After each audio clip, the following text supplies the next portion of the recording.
coming. So I do want to make a quick shout out for those of you who are new here. Thank you for coming. For those of you who've been coming for a few times, welcome back. I'm glad to have a community down here who's focused on kind of data science and machine learning, and it's exciting, right, to have an Irvine group that we can all get together. So I'm excited to meet all of you and have this kind of community set up. So today, Shuyu Wu is going to talk to us about loss function under the hood. Before we get into that, I just want to let you guys know that MobilityWare is hiring for a few different positions. So I did put the flyers on your guys' tables. So we're looking to fill like 4 different positions, one for a lead data analyst, a data analyst, associate data analyst, and then a DBA BI administrator. So if you fall into any of these categories or are looking to kind of, whether it's to transition into data science or you've been working in data science, MobilityWare is an awesome place to work. So I encourage you guys to look at those reps. I can put a post to them on the meetup page so that you guys can see the job description and apply there. Definitely put me down as a reference.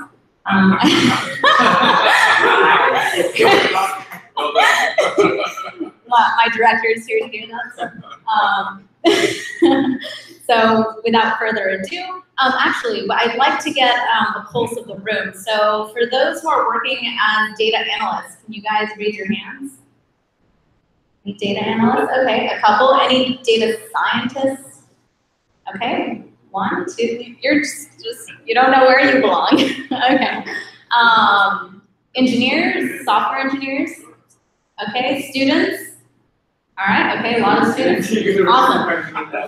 I will say, for those of you all the way in the back, you should find your way forward.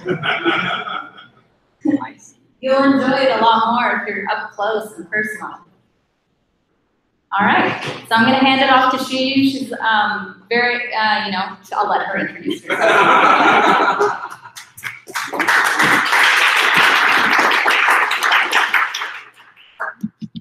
Hi everyone, welcome. So I'm Shuyu.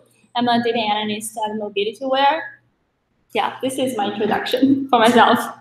Okay, so today we're gonna talk about a few loss functions for a few most commonly used supervised learning models. And the reason I'm interested in this topic is that even though right now we can implement different models in Python or R like pretty conveniently by just writing 2 or 3 lines of code, but when it comes to like comparing models' performance, explaining the impact from changing some parameters, or considering the time complexity, it usually requires a good understanding of the algorithm itself. So I think it's definitely worth the effort to look at the math under the hood. So this is today's outline. I will introduce from linear regression to logistic regression and vector machine. And for each of the model, I will go through hypothesis, cost function, and optimization process. So first, let's start from linear regression. I believe all of us should be like very familiar with this equation, which the hypothesis is the model that we use to make the prediction, right? So for training sample xi, we can use a linear regression model to make the predictions with this formula. And this theta 0 is the intercept. And x0 it always equals to 1, so that theta 0 times x0 is still a constant and are the intercept. The reason why I write x0 here is because I want to use the matrix calculation. Because matrix calculation is very concise and efficient, and that is also a lot of programming computation are doing. So in that way, we can just write this hypothesis for training sample xi equals to theta transpose times xi. And we're going to use this format to explain the algorithms throughout today's talk. So why do we need a loss function? actually, for every machine learning problem, ends up to be an optimization problem. So during the fitting process, we are trying to minimize the errors or say the wrong predictions, and then trying to find the corresponding coefficients or parameters. So the key is to measure the errors. A linear regression measures the errors by using something called least squared error, which square the distance between the actual y and the predicted y and divided by 2. So the cost function is just the summation of all losses from all of your training samples. And just like I said, the goal for optimization is trying to find the optimal set of coefficients who can minimize the cost function. So on the bottom right, this is actually an approximate shape of the cost function for linear regression that has 2 coefficients. So you can see the z-axis is j theta, and the x-axis and y-axis is theta 0 and theta 1. So as you see, the shape is like a bow. And our goal is to find the point that at the very bottom of this bow and find the corresponding theta 0 and theta 1. So there are different approaches to achieve this goal. There is an analytical way by using normal equation, but in reality, not all of the models can be solved in an analytical way. And another popular or more popular solutions nowadays is a programming way, like gradient descent, Newton's methods. They are all programming approach. Before we start to talk about the gradient descent or the programming approach, I want to first explain a concept called convex versus non-convex. So now let's look at the plot on the left. There's only one coefficient. So the plot on the left shows the relationship between cost function and a coefficient. It's like a parabola, and we call this shape convex. And at the bottom of this shape, the point that has the minimum value of the cost function is called global minimum. And we want to know that what the theta is that has the cost at the minimum value here. Notice that across all of the data points on this parabola line, only the point at global minimum has a slope equal to 0. So we can actually reward this optimization process as find the coefficients that is subject to the slope of cost function at a point equal to 0. So this can be written by those formulas. We just take the derivative, first order derivative of j theta, which is the cost function, at theta j, which is for specific coefficient. And we set it to 0, and we try to find,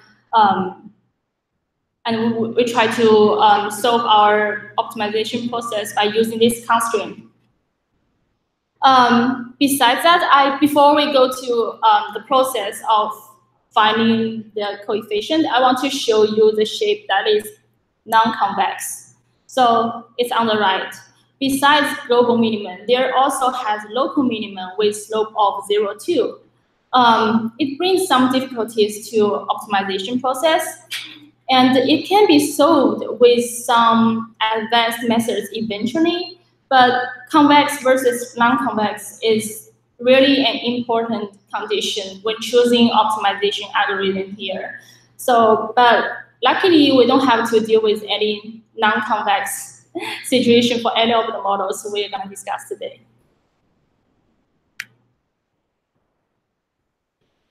So next we are going to talk about the gradient descent, which is one of the most popular optimization algorithms today.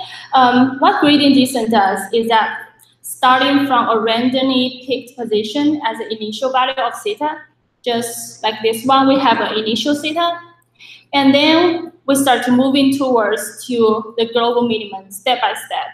And eventually, we arrive at a place that is extremely close to global minimum.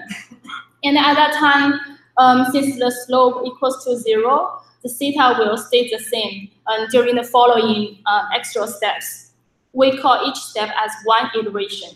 So generally, those formulas shows us how to update all coefficients simultaneously by each iteration. So for example, the updated theta 0 equals to theta 0 from previous iteration minus alpha times the slope of the cost function at previous theta.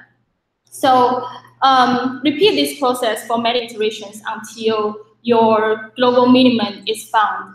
Or to say this in a more professional way is that your cost function has converged. So the alpha here is the learning rate. It determines the step size of each iteration when moving towards global minimum. So large theta makes your cost function converge quickly. So there is less training time required.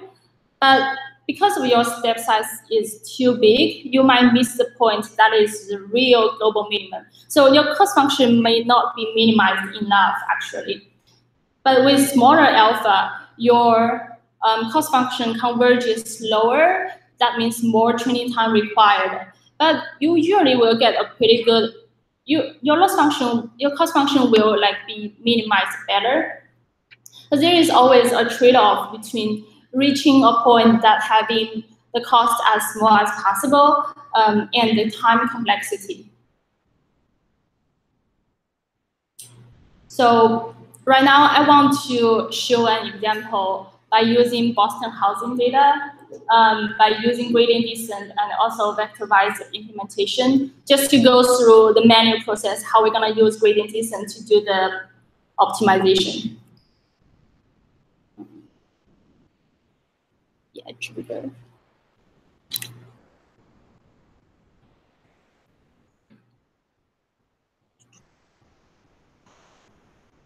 Oh, no.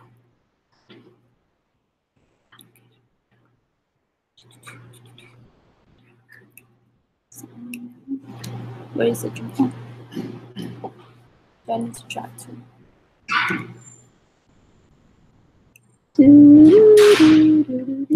I don't actually know how to move this. Oh, I know why. Aha. Aw. This again. Is it all there? Nope. Is it not there at all? It doesn't want to stay. No. Ah. Do we need to close the mirror? And then put it back. Yeah. It keeps disappearing. Close the mirror. All right. So then we'll put it back on. Yeah.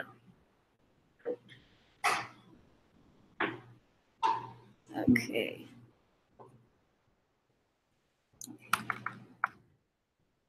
Oops. Is that fuzzy? No, that's good. All right.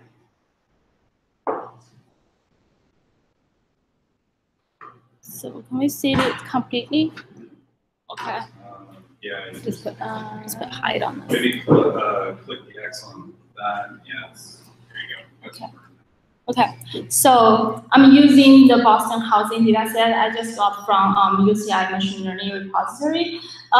So this dataset use a bunch of features to make the prediction for the house price in Boston at different places. So our target variable is the median value of the house price for each place. So first, I did normalization and scaling by using min-max scaler. I just wrote a function there. And this is what I got for normalized data. And since we're going to do this manually through the optimization process, I just choose 2 features for simplicity. So I choose the average number of rooms and the average ages of the house. And besides that, I remember the X0 I talked at the beginning for the hypothesis. I also insert X0 here. The value is always needs to be 1 because it will multiply with theta 0, right? So this is just for matrix calculation. And then we have 506 training sample size, and here. So I randomly initiate 3 coefficients here. I just assign theta 0 equals 1, and theta 1 equals 2, theta 2 equals 3. It can be any number here. As long as you conduct enough number of iterations, it will always converge and find the optimal set of coefficients. And also here is the matrix calculation. I just wrote function for hypothesis and also the function for cost. So the cost here, the 0.9 is the cost from all of my training samples based on my current setting of my coefficients, which is 1, 2, 3, right? And also this is take the first derivative of my cost function, and at each coefficient, the coefficient is what I just said, right, randomly. And as you can see, I didn't write any like for loop or some like nested loop, even though we have different features and we have over 500 training samples. It's because I use the matrix calculation here. It's super convenient and concise. So now we start to update our data. I assign a learning rate, which is pretty small, because I want to reach a good global minimum. Is 0.0005. And then I conducted 1 million iterations. And here is what I got. It's a cost function over iterations. As you can see, the cost function decreases rapidly during the first 200,000 iterations. And then it starts to flatten out. When you see the cost function over iteration start to flatten out, that means you have reached your global minimum based on your current setting, based on your current learning rate, the choice of your learning rate.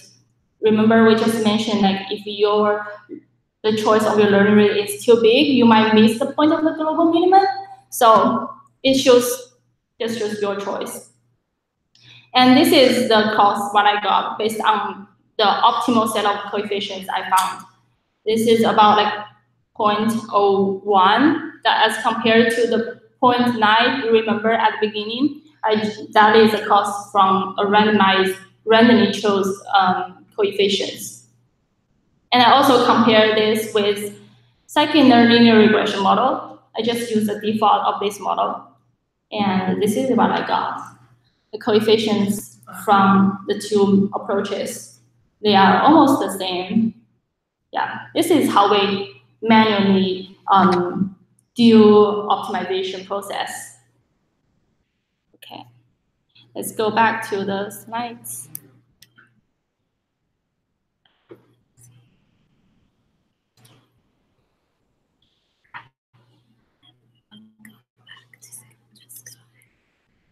So much going on.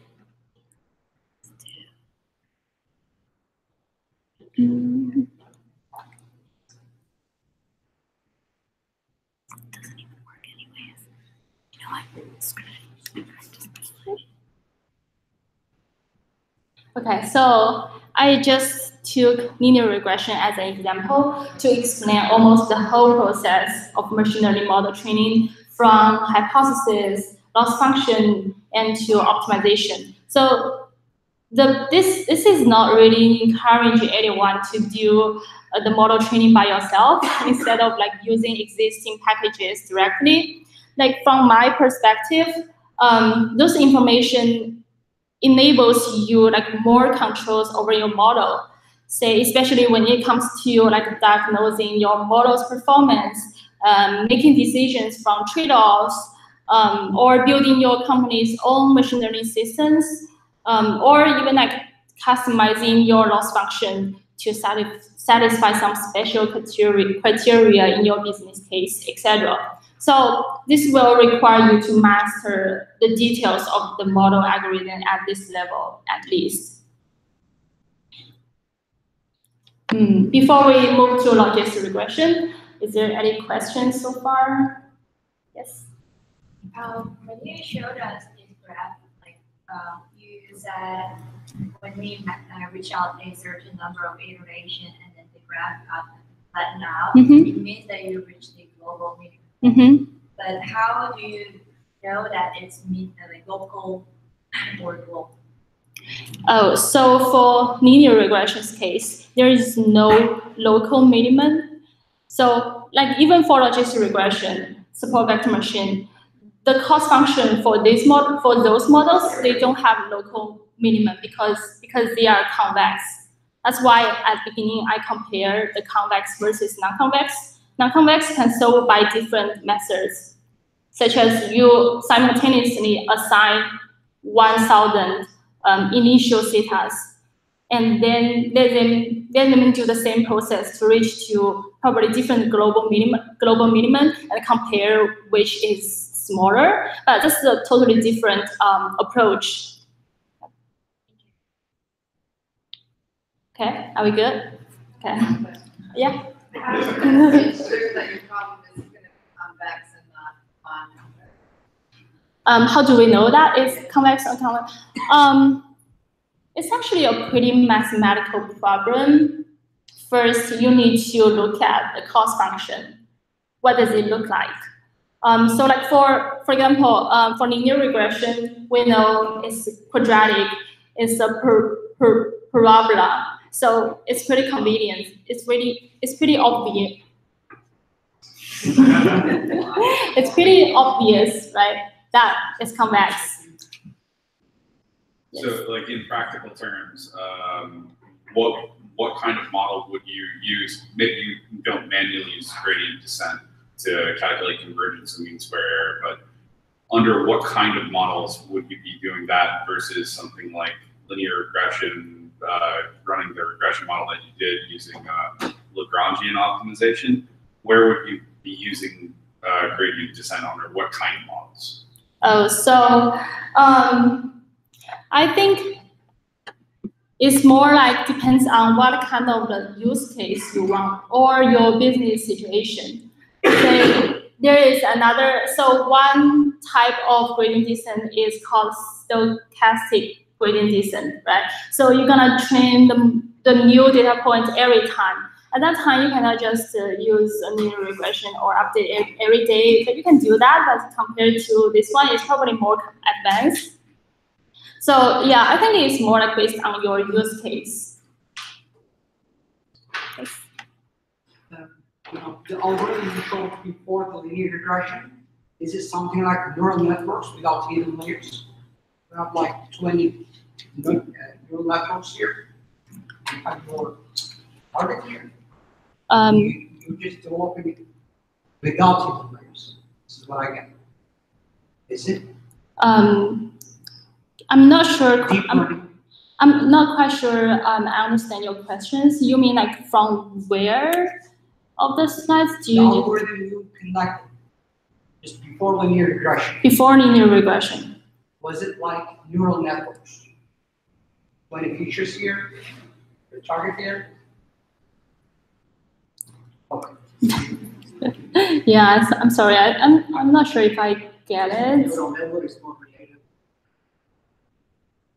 Pretty much learning. It's more sophisticated. I think it's probably they will be using more the linear regression of the logistic regression. Here is just the gradient descent. It's not more advanced like your networks. Well, what I'm saying is it's kind of doing the same thing. It's like, features, it's feed forwarding, and then I couldn't understand how it's back propagating. Kind of the same thing. Like, you have like axes or features. That's the input layers. Oh, okay. It's on gradient descent. It's looking at the derivative, so where it's heading, the trajectory that it's heading in, and then it's making iterative decisions based off of the alpha that it's using. The idea is that if you're heading into a local minimum, you're going to be looking for when the derivative is approaching 0. And you need enough movements around it to make sure that it doesn't start changing convexity again at a certain point, because if it does, you're not sure if that is a local minimum or a global minimum. And so you kind of iterate these things. Deep learning is kind of basically doing the same thing. Yeah, in an iterative cycle, I get what you're saying. Yes. So we're using a model of function. Could there be any like overfitting problem? Overfitting problem? Yes, yes, it can be. And I will talk about regularization later. That is stage 4, overfitting.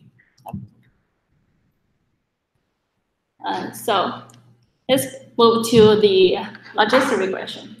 So remember this hypothesis from linear regression. So now here we call it row mode output for logistic regression.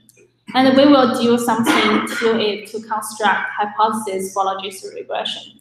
So for binary classification, we have 2 classes, 1 and 0. And we can make the predictions such as when the row mode output is larger than, which is also the decision boundary here, larger than 0, we can predict 1, otherwise predict 0. But what is special about logistic regression is to provide the capability making predictions between 0 and 1. So that's why sigmoid function here has been applied to row mode output. As you see, the sigmoid function has the y values between 0 and 1. So we insert the row mode output into a sigmoid function, and then the predictions turns out to be the probability to predict y equals 1 at training sample I given feature xi characterized by coefficient theta. Again, in terms of how to measure the errors, intuitively, we want to punish the wrong predictions more, meaning higher cost, and the lower cost or no cost for correct prediction. This is exactly what logistic regression's loss function does. Looking at the 2 classes separately, so when y equals 1, which is class 1, when the output of the hypothesis, which is also our prediction, equals 1, there is no cost. As it's getting closer to 0, the cost is getting higher and higher. So the same thing for class 0. When you predict 0 in class 0, there is no cost. But if you predict 1 in class 0, you get a huge cost. So this shape can be written by the following formula. It's called logistic loss. And one of the great part of this formula is that it also can be written in a single formula format. See in the bottom. When yi equals to 1, keep the first part, and when yi equals to 0, keep the second part. This is very convenient for the calculation later, especially when you're taking the derivative of the cost function and trying to find the slope. In terms of why we cannot continue to use linear regression's least square error as the loss function here, is because the least squared error cannot provide a convex shape when having sigmoid function on row mode output. So remember we mentioned how important for a cost function to be convex. That brings so much convenience for us to calculate.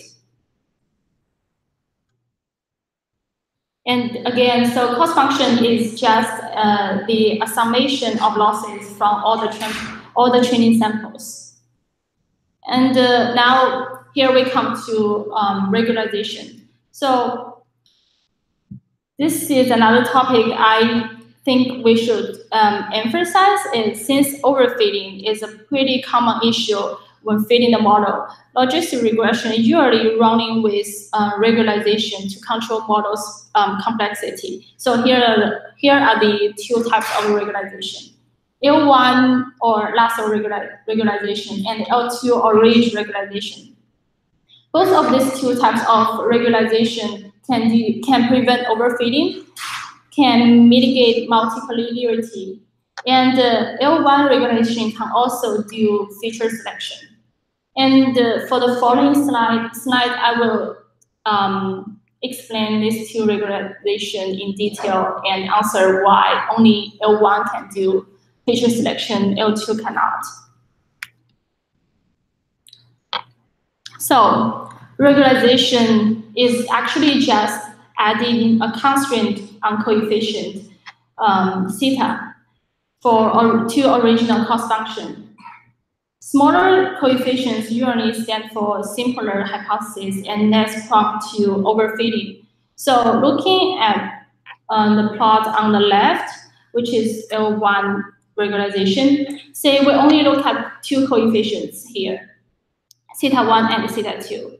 The constraint is the original cost function has to be subject to the norm of theta smaller or equal to c.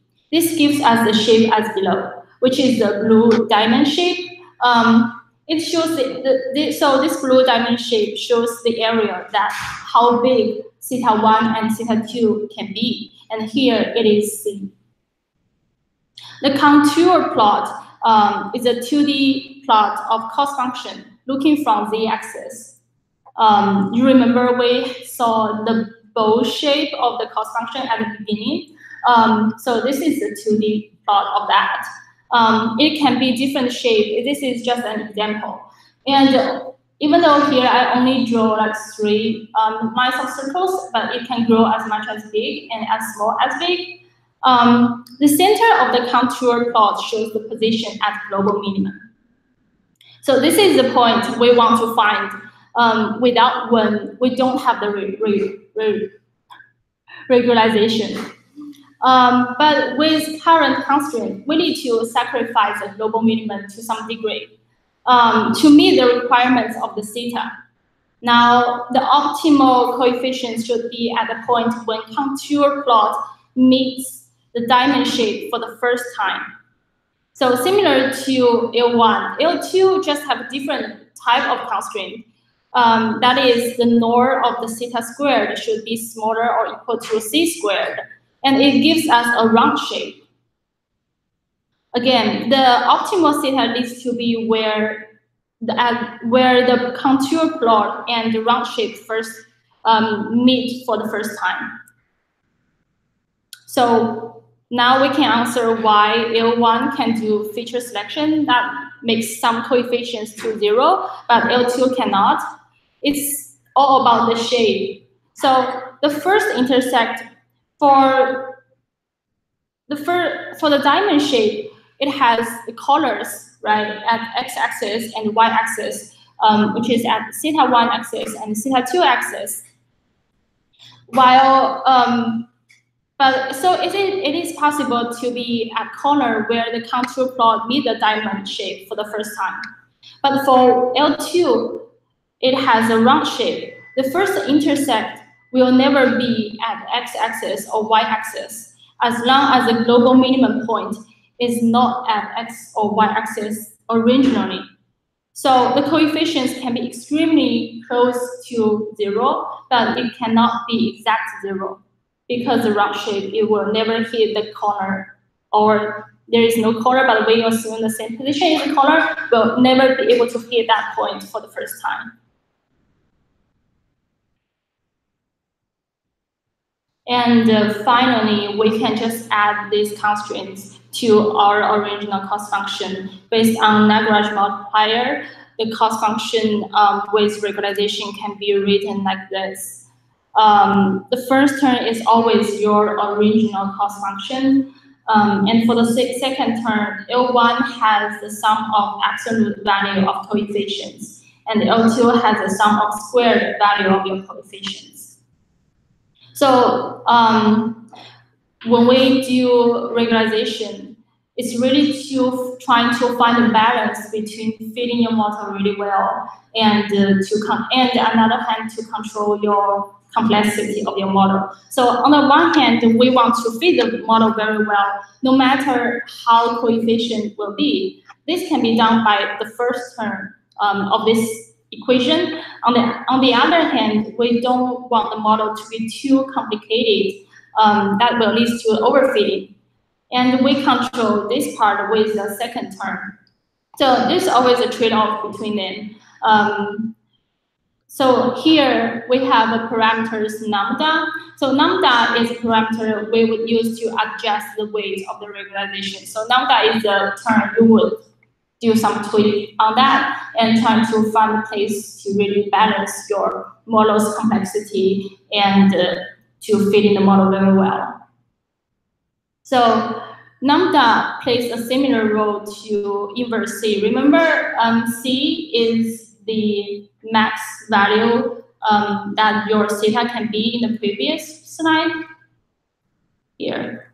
So lambda plays a similar role to inverse C. So when you have a large lambda, you have more weight on your regularization, but smaller C. That means heavier constraint. So you're gonna get a smaller coefficient. It may lead to underfitting. And for smaller lambda, you're gonna have more weight on fit. So you're gonna focus on fit your model very well. You probably won't care too much about how your coefficient will look like. So you're probably gonna get larger coefficients, and that may lead to overfitting.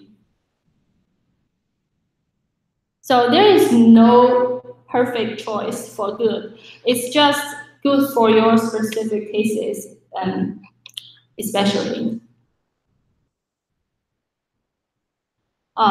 Yes? I was going to ask, for making a decision between two, which one that you want to focus on, what kind of description of, if we're talking about a binary probability, right, we're saying an event is either 1 or 0, what frequency within your data would lead you to choose one or the other? What kind of composition would make you focus on regularization versus choosing maybe to overfit? So your question is how, like, based on my experience, how I would choose if I want to emphasize more on regularization or to fit the model better? Is there a distribution of events in your data that would make you concentrate more on picking a larger lambda or a smaller lambda? Oh, you're like talking about, so if you have the imbalanced data, and it probably needs to overfit pretty easily. Yeah, that's a good point. For imbalanced data, I think that's another concept is like if you have like 1 versus 0, you have 90% of 0, but you only have 1% of 1, and you're gonna do your model, but you're gonna have a very high accuracy. But in reality, it's not really a good model, but it's just the nature of your data. Yeah, has that ever happened to me? Exactly, that happens to me every day. So I would say definitely we would like to include regularization there because it might lead you to overfit, but there is also a bigger probability to be underfit. It's actually you don't know what happens there because you always get that 90% of accuracy, right? So definitely check with or without regularization. But in order to figure that out, I don't think this is the only solution, or this is the only solution, or even right solution to diagnose that. You probably need to like do some oversampling, undersampling, use mode and other technologies, try to balance your data and do some investigating like that. Yes. So, for last question, some of the conclusions are true, but in this sense, we can make a selection with an attribute, but can we interpret it? Because you're sort of like just tricking the number of the coefficient. So does that even make sense? We just care about the results, high accuracy with the. I understand your question. So you mean like in mathematically, can we like interpret it if like say which features will be like zero out and which are not? We try to compare it as the coefficient so maybe something of the predictor or maybe the response. So when we analyze them based on after we analyze that, can we still interpret the coefficient? Do they even make sense? If we interpret it, yeah, based on my experience, you cannot interpret those the same way as you would interpret them without doing any regularization, because mathematically changes the scale, so to speak, right? But I mean, practically speaking, directionally, you can still say, okay, if this number, if this coefficient is larger, it's positive, larger, then you can say it carries more weight to the effect that you want to achieve. It's just like doing regularization without any regularization, doing linear regression without any regularization, you can say that this feature, by increasing one unit of this feature, you're actually increasing your result by what, right? Once you have applied the regularization, you cannot say the same thing, but you can still say, if this is positive, then you can say, by increasing this amount, I know that my final result will increase. Just like by how much I will help, because the mathematically is already on the scale. But the magnitude still work, Sort of, yes. In order to interpret those by magnitude, then you have to make sure that all your features are on the same scale. Then you have to do data transformation in the first place before you can even say that. Even if all of your features on the same scale, the number of units that a feature might increase by, in practical terms, some might be more sensitive to larger swings and increases. Sure, yeah. And then also with the logistics regression, it's not like a regular regression where you're saying a single unit has a fixed increase on the output, because the culmination of the current position of all the other variables has a cumulative impact of the probability that's being predicted as it converges to 1 or 0. So if you're at a state with a lot of your other features that's already converging to a high probability, a whole bunch of unit changes in a single variable might not impact the cumulative probability almost out. Yeah. So I want to say, based on personal experience, you can only say directionally it has some contribution, but it's not by one. Yeah, just add one point to those great answers. No, it's really the great answers. So it's because don't forget the assumption for linear regression is that your data is unbiased. That means you don't have multiplicity to running a really good linear regression. But when you just add a regularization to that, we actually release this constraint. So your data can be biased. So there is the multiplicity can exist in your model. So in that way, you really cannot interpret it like just like Ray and Chris said, you just interpret it like unit from increased by 1 unit and how much it will lead to your output of the model. You just cannot interpret it that in such a simple way. And next we will talk about support vector machine. So we saw this again. It's a role model output of logistic regression, and it is also the hypothesis for linear regression. And now it becomes the role model output for support vector machine. So as you see the decision boundary, so for the first plot on the left, the decision boundary is a green line, which is theta transpose x equals to 0, which is that role model output. And there is a concept called margin for support vector machine, which is mathematically it's theta transpose x equals to -1 and theta transpose x equals to 1.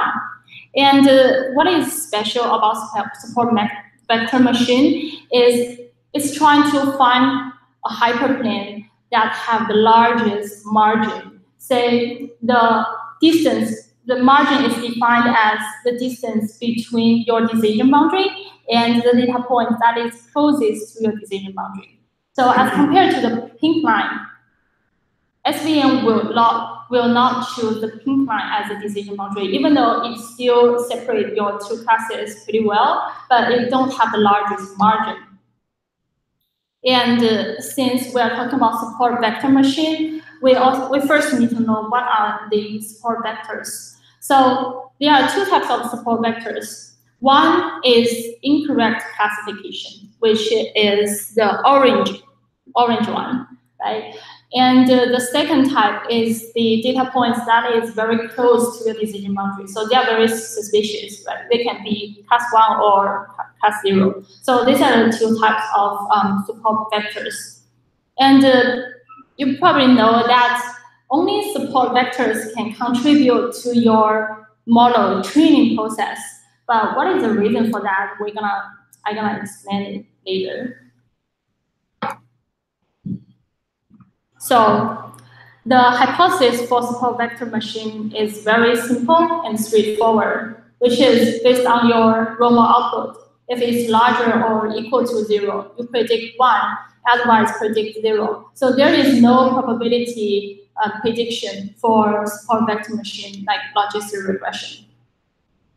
And let's look at the loss function here. So the loss function for support vector machine is called hinge loss here.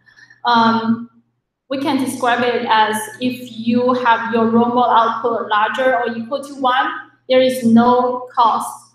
And if you have your raw model output smaller than 1, you're gonna have a linear cost. And this is for class 1. And for class 0, it's the same situation. If your raw model output is smaller, equal or smaller than -1, and you got no cost. And otherwise, you're gonna have a linear cost. Remember the first plot we saw? The point 1 and -1 is just at the margin, the side of margin. So we can also write the hinge loss in the formula, in the following formula. We look at, just like logistic regression, we look at the loss function for a support vector machine based on the two classes. Just for example, if we have theta transpose x equal to 5, and then we're gonna have 1 minus 5, which equal to -4, and we take the max value between 0 and -4, so we choose 0. And that is the cost for your raw model output being equal to 5. So you might wonder, based on the definition of the margin, so there shouldn't be any data points between 0 and 1. But based on this hinge loss, why do we still assign some cost to it? So this is how regularization enters here. So regularization enables some data points to be able to violate the rule of margin. So it's like called soft margin.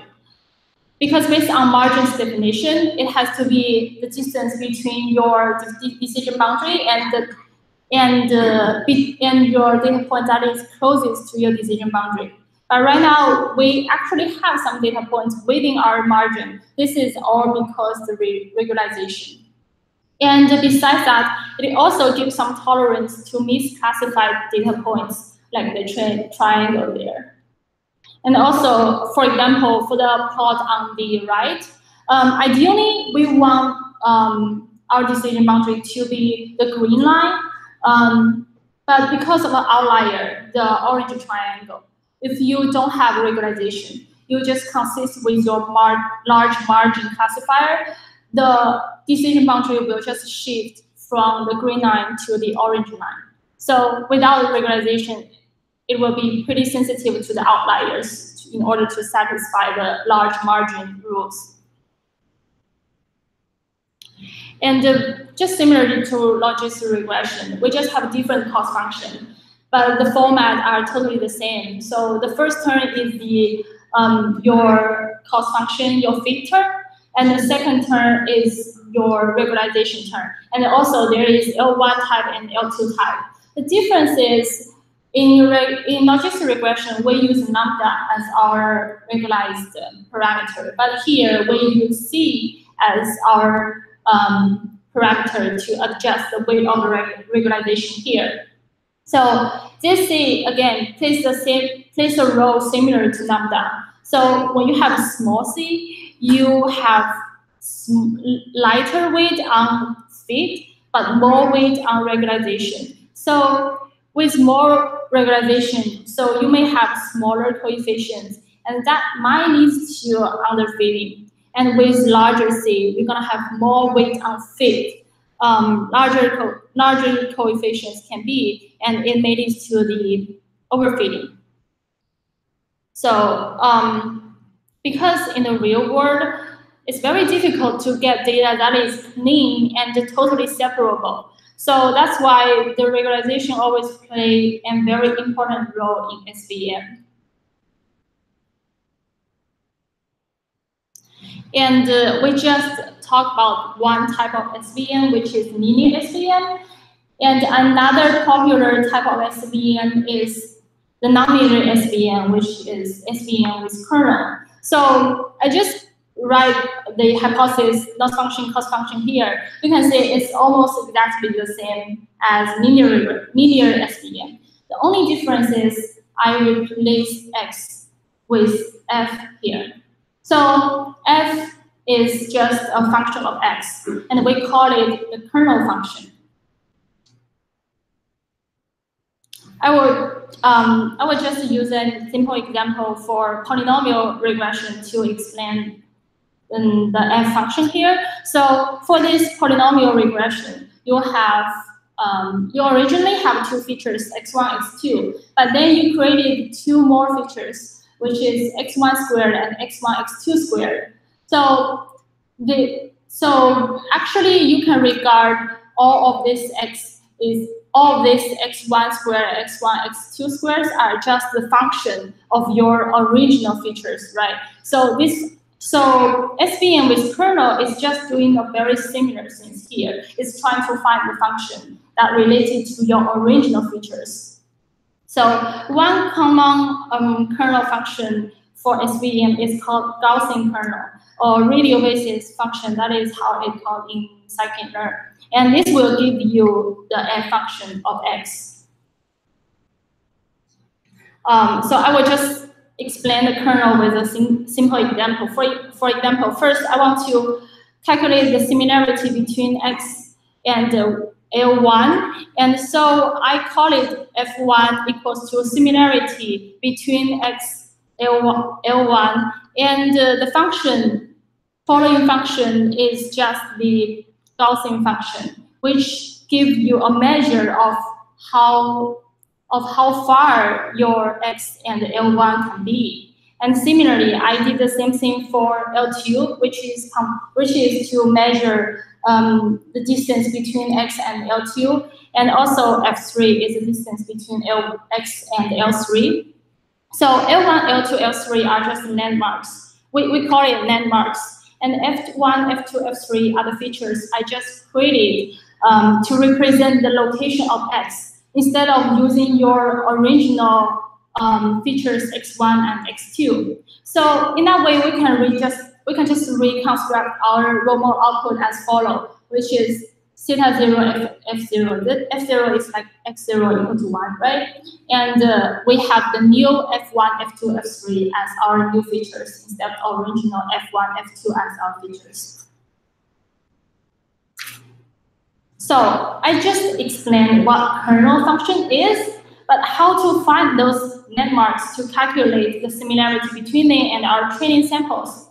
The answer is for each training sample, SVM will calculate the similarity between this training sample to any other training samples by using kernel function.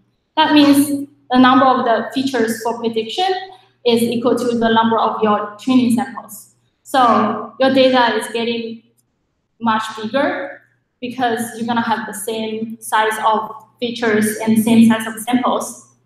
But this is very straightforward, right? It's like you compare your single one training sample with any other training samples, and then you start to try to group them together. That's why it can give you the nonlinear nonlinear decision boundary instead of like a straight line here. Okay, so that's it.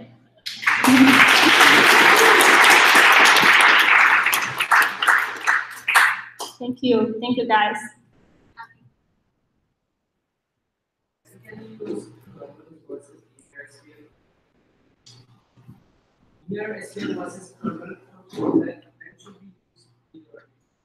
When should we use linear SVM versus non-linear SVM? Right? Yeah. Oh, so as you see, we just explained the size of the non-linear SVM is really big, especially when you have the big size of the training samples, because it not turn your training size of training samples to the size of your features. So when you use the nonlinear, probably you're gonna use it when you have smaller size of your training samples, but intermediate size of your features.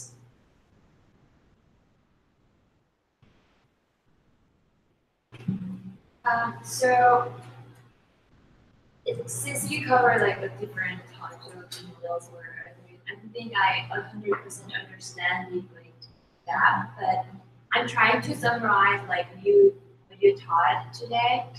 So looking at those functions is important because like it gives different that decides how to optimize value prediction. I think one of the important part is that I'm actually going through all this process. You know the details of your models, and you know what kind of decision you want to make, especially we have mentioned all the trade-offs, right? The model complexity versus the perfect prediction. Those are the very tricky cases you're gonna tweak with your parameters, but without understanding the details of the model's algorithm, you won't know like what kind of changes I should make to my model. Instead of say you probably like rate something to say or increase some parameters for this to this, decrease for this to that. But how it actually affect your model is what we're trying to understand today. I think a great example of that is multicollinearity is a problem we deal with a lot of models. And in some cases, depending on what you're trying to do with the model, I don't care about multicollinearity because I'm just trying to get an accurate prediction. In other cases, I'm trying to understand the relative influence of variables on the prediction that's happening, and having an unbiased coefficient is very important to me because I need to be positive about its relative influence compared to other things. And so in that case, the actual final prediction is less important. So I may take certain actions depending on what I'm trying to achieve in the model. And that's hard to do if you don't understand how the model is actually running, how it's coming to its mathematical conclusions, and what appropriate actions to take depending on what you're trying to get to. I see. Thank you. All right. Thank you. Thank you. Oh, just one more thing. It's if you are not fully understand the content I talked today, I actually wrote a few blogs on supervisedscience.com, so you can definitely check that out. It almost covers all the content. Yeah. I'll put a link to her blog and links to the slides and links to the recording. I got that stuff and I will fix later. I have ways. I did it before. So yeah, so you'll have access to all of that afterwards. We have this space until 9 o'clock, so if you guys want to hang out, network, talk, enjoy yourself, and then if there is extra pizza, feel free to take it. All right, thank you guys.